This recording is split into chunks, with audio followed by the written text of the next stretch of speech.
सर्व मान्यवर खासदारगण, आमदारगण आणि उपस्थित सर्व बंधूंनो आणि भगिनींनो, स्वर्गीय पंजाबराव देशमुख यांच्या जीवनाचा आणि विचाराचा आपल्या सगळ्यांना अतिशय उत्तम परिचय आहे.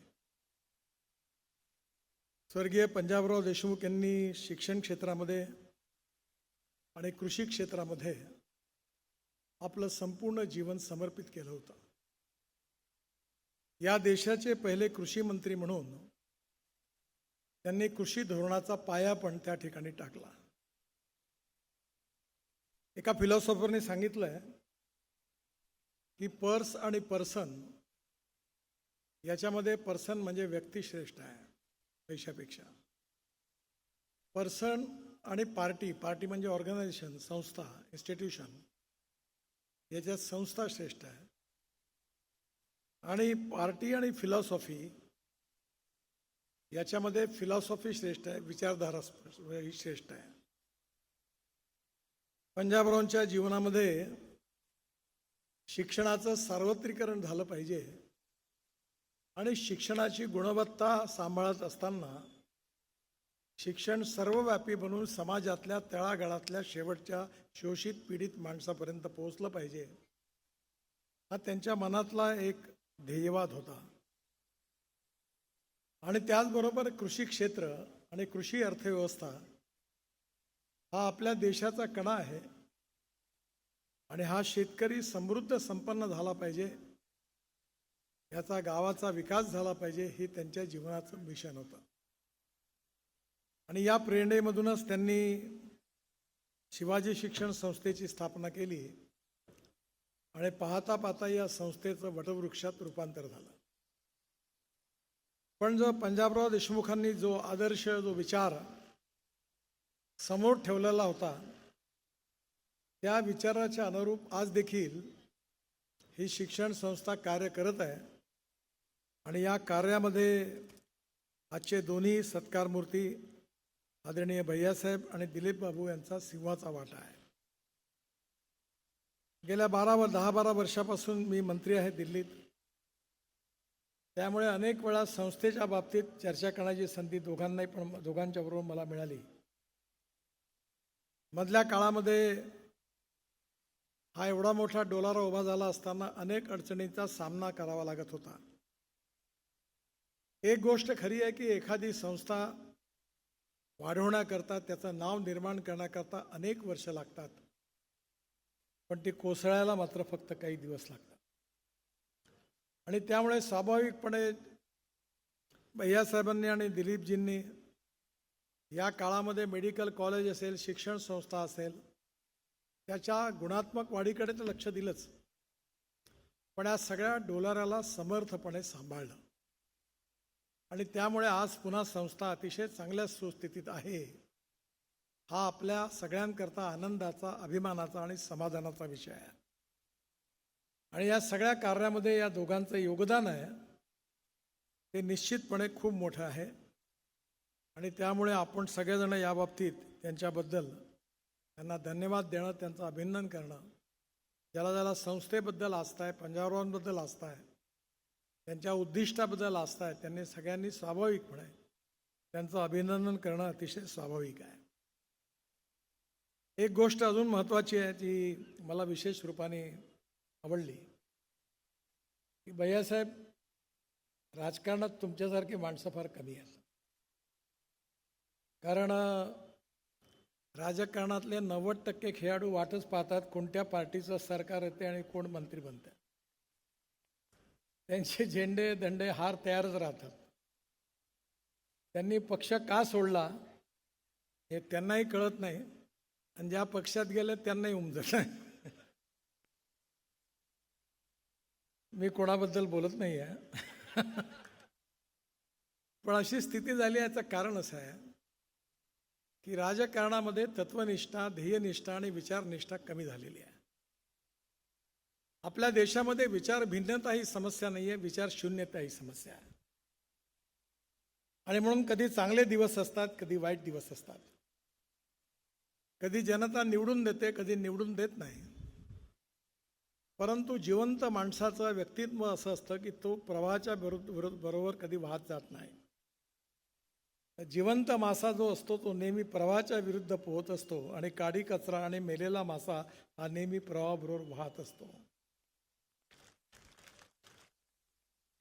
माझे आणि तुमचे विचार कदाचित पटते, राजकीय विचार पटणार नाहीत, वेगळे असतील. पण जे कोणते विचार आहेत त्याच्याशी, त्या नेत्याशी मी प्रामाणिक राहीन. ही तुमच्यातली जी इमानदारी आहे त्याला मी नक्की दाद देतो आणि त्याच्याबद्दल धन्यवाद देतो. कारण हे फार कमी आहे आणि हळूहळू कमी होत चाललेलं आहे. राजकारणामध्ये राजकारणाची व्याख्या बदलवण्याची गरज आहे. राजकारण म्हणजे केवळ सत्ताकारण नाही. राजकारण हे समाजकारण, राष्ट्रकारण आणि विकासकारण आहे. Politics is a instrument of socio economic reform. आणि हा विचार स्वर्गीय पंजाबराव देशमुख यांच्या मनामध्ये होता आणि म्हणून त्यांनी शिक्षणाचा ध्यास घेतला. शेतकऱ्यांच्या समस्या होत्या, शेती क्षेत्राबद्दल, कृषी क्षेत्राबद्दल आत्मीयता ठेवून ते चित्र बदलवण्याचा आपल्या आयुष्यात प्रामाणिकपणे प्रयत्न केला. हे कठीण काम आहे, कारण येणाऱ्या काळामध्ये समाजातल्या तळागाळातल्या माणसाचं जीवन बदलवणं हे सोपी काम नाही आहे. आमच्या विचार परिवारामध्ये एक ज्येष्ठ विचारक होते, दत्तोपंत ठेंगडी. ते नेहमी असं म्हणायचे की every politician thinks about his next election and every socio economic reformer thinks from century to century. ज्याला समाजाचा, देशाचा विचार करायचा असतो त्याचा प्लॅन 100 वर्षाचा असतो आणि ज्याला पुढची निवडणूक जिंकायची असते त्याचा विचार स्वाभाविकपणे, आम्ही राजकारणात आहोत, मतं मागावेच लागतात आणि निवडून यावंच लागतं. पण माझा अनुभव थोडासा चांगला आला. मी ठरवलं की माझ्या विचाराशी मी कॉम्प्रोमाइज नाही करणार. मला जे पटलं तेच मी करीन. आणि मी सांगितलं की जातीपातीचं राजकारण नाही करणार. आणि जेव्हा मी हे सांगितलं तेव्हा माझ्या मित्रांनी मला सल्ला दिला की तुम्ही हे बोलू नका. मी म्हणलं मी बोलीन. मग म्हणे तुम्ही हाराल. तर म्हणलं हारला तर माणूस मरते का? हारू तर हारू, हे नाही करायचं. आणि माझा अनुभव आहे की मला लोकांनाही पण नक्कीच अशा चांगल्या गोष्टींना लोक सपोर्ट करतात. समाज जीवनामध्ये, राजकीय जीवनामध्ये जे दलित आहे, पीडित आहे, शोषित आहे, सामाजिक आर्थिक शैक्षणिक दृष्टीने मागासलेले आहेत, त्या दरिद्र नारायणाच्या मनाबद्दल प्रेमाची आणि संवेदनशीलतेची भावना ठेवणं हे खरं म्हणजे राजकीय नेत्याचं सगळ्यात पहिलं वैशिष्ट्य आहे. मगाशी भीमसेन जोशीच्या आवाजात अभंग सुरू होता. जे का रंजले गांजले त्यासी म्हणे जो आपुले, तोची साधू ओळखावा, देव तेथेची जाणावा.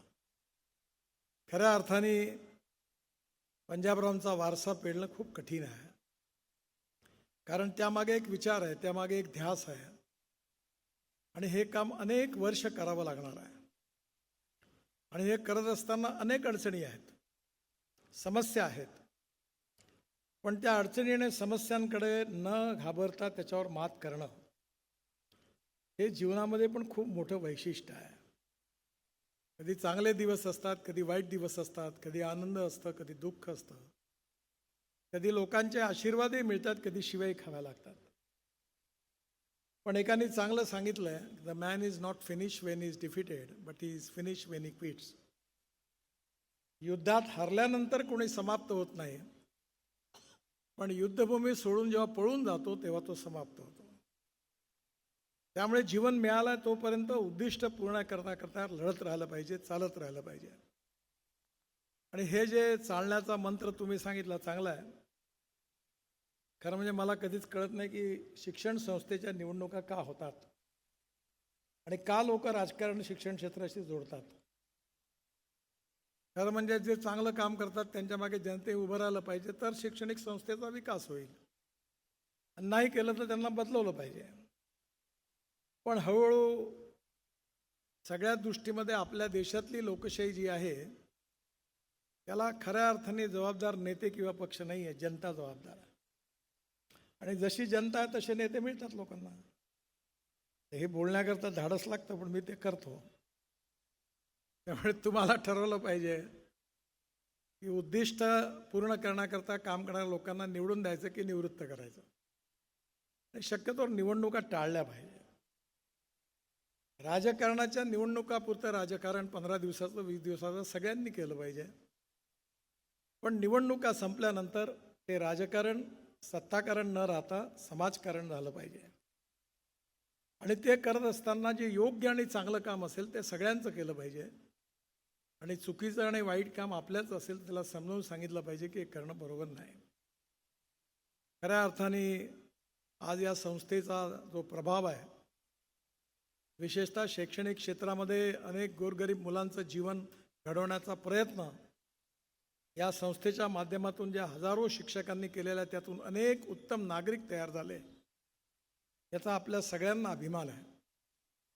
आणि मलाही एक छोटासा अभिमान आहे की जागतिक दर्जाचं डॉक्टर पंजाबराव देशमुख यांच्या नावाचं वर्ल्ड स्टँडर्डचा ॲग्रो कन्व्हेन्शन सेंटर आता जवळपास बांधून पूर्ण होत आलेला आहे. आणि त्याच्याकरता आम्ही अमेरिकेपासून तर इस्रायलपर्यंत सगळ्या कन्व्हेन्शन सेंटरचा अभ्यास केला, टेक्नॉलॉजीचा अभ्यास केला.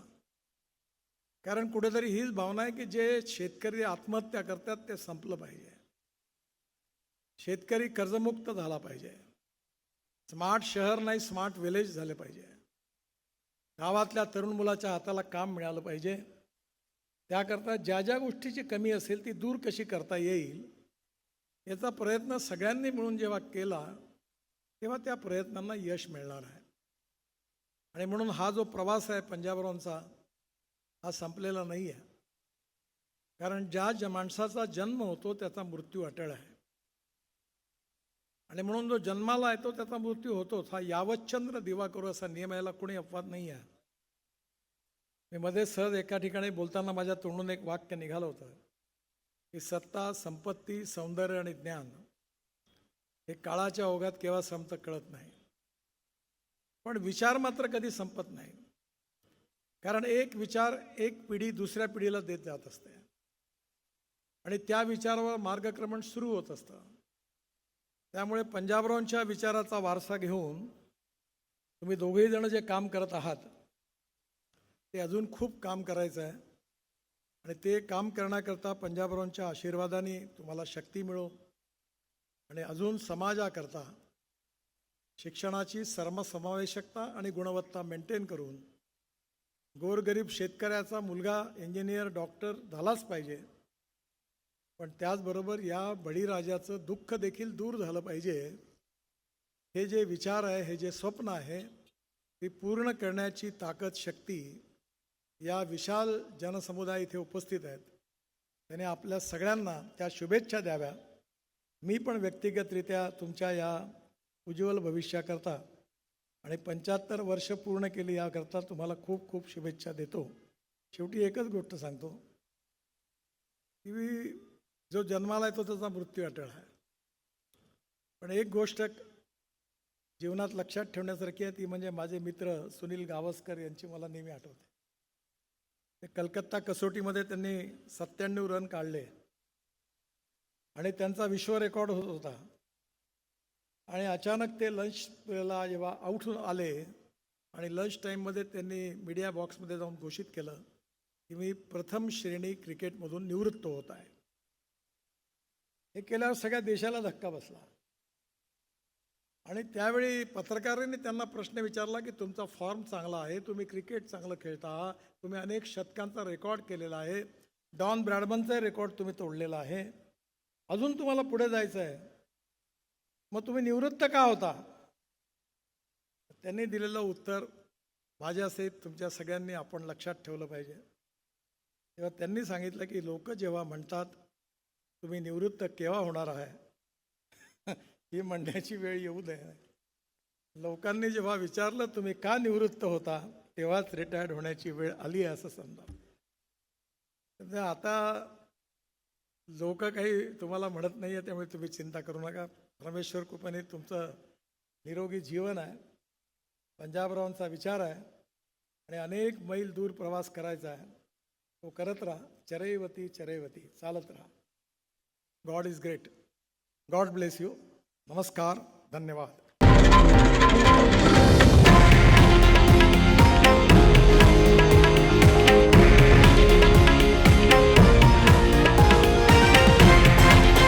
हे आहे देशातील नंबर 1 न्यूज नेटवर्क आणि आपण पाहत आहात TV9 मराठी, एकमेव.